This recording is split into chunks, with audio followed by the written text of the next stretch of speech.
Well, Colton, Jim Matheson here. What's it like being on a PTO, and is this your first one? Yeah, I mean, obviously it's a little different, but I think like anyone coming into camp, you're just trying to, play your best, put your best foot forward, and kind of see how it goes as the camp goes on. And when you don't have one, though, and this is a pretty strong team, do you take a look at the lineup before you accept the PTO and said, oh, there's not that many spots here, but as long as I play well as a 500-game veteran, I might make it?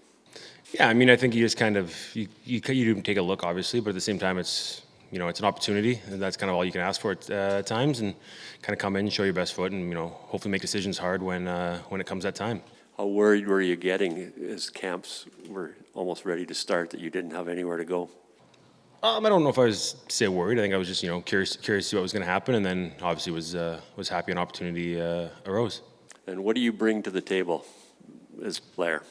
I think I'm a reliable guy. I don't think my game's overly flashy at this point in my career. I mean, I think I've played a lot of games by being steady, by being reliable, and doing well in the penalty kill and that kind of situation. So it's kind of what I'm trying to show in the game situations, and see how everything plays out. So you'll play any wing and center?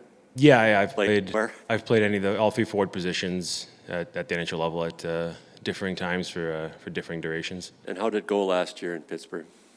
It was good. It was we had a strong team. Ended up being winning the division and making a playoff run. Making the playoffs. Sorry. You obviously want to be in playing those games in the playoffs. It didn't happen, but that's part of professional hockey. It's how you respond, and that's what I'm doing right now. Colton, when you agreed to your PTO in Edmonton, right here, sorry, there's pretty obvious opening on the penalty kill in Edmonton, and you've done a lot of that in Florida and in Pittsburgh. How much of being a penalty killer today, how has it changed from when you first came in? Because it seems like on average the power plays are more efficient overall than they have been in the past. What's the difference from a penalty killer perspective? Yeah, I mean, I think there's definitely a lot more emphasis put on the power play. I feel like you watch teams practice their power play significantly more now than they ever did, and the games are coming down to special teams a lot more. It's tight games, so the ability to kill off 3 penalties instead of giving up even 1 goal tends to be the difference maker in a lot of games. I think you look at that. If you win the special teams battle throughout a year, you'll generally win more games than you lose, and it's a big part of the game, even if it is only a small fraction when it comes to actual minutes. And I think it's just it's the more you play, you kind of can figure what teams are trying to do. It's hard to defend sometimes, with how skilled some teams are and some power plays are and stuff like that. But if you go out there and battle and you do the right things, you generally tend to come out on the right side. Like the biggest change, it seems, is very few teams are reliant, heavy on a point shot anymore. They still mix it in, but a lot of it comes down low. So how does that affect the top penalty killer? How do you approach that and not get caught in no man's land when it seems the forwards are the ones usually shooting now? Yeah, I think if you're that top forward, you end up kind of playing. I think you generally penalty kills more of a 2-on-1s, right? You always say there's one guy's got 2 guys at times in the puck's there. I think if you're that top guy, there's times you're kind of playing almost a 3-on-1 when you have a middle guy that teams love to use, and you look at some of the top power plays and how good they are using the middle, whether it's for just pressure relief or from a shooting perspective. Then you usually got a guy back door and a guy up top, and they're all you have to be in all of those lanes, or at least attempt to be in 3 different lanes, passing lanes at the same time. And the guys are so skilled, if you aren't in the right spot, they'll find that guy, and the guy shooting it usually has the ability to put that in every time. Do you watch the Oilers' power play as a penalty killer? Because it's the best power play in the league the last 2 years. Yeah, I mean, and that means you get to kill against it in practice, which is obviously, it's a challenge, but it also helps build your ability. If you can slow that unit down even slightly, I don't even want to say stop it, because you can obviously see what they do. That's very hard, but if you can slow them down and defend those, you feel comfortable defending any power play in the league. Hey Colton, Tony Barr, Oilers TV.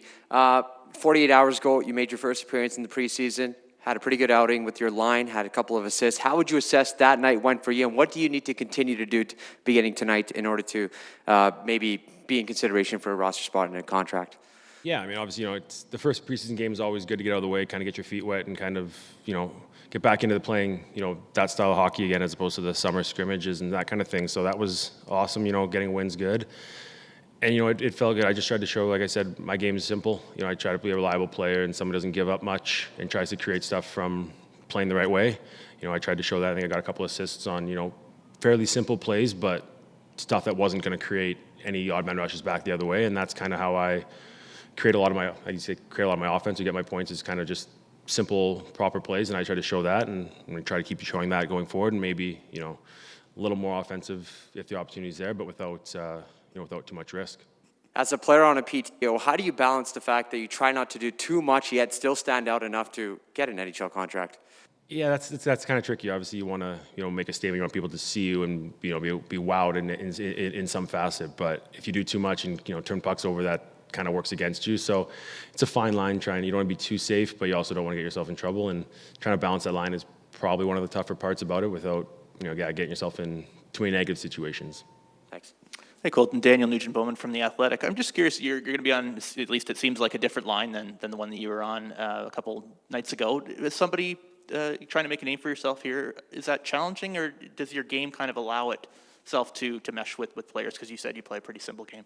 Yeah, I mean, I think of myself as a versatile player, that I play a pretty simple game. Like I've said here a couple of times, I don't think playing with me is overly complicated. I think you know what you're going to get most times, and I think that can be a benefit.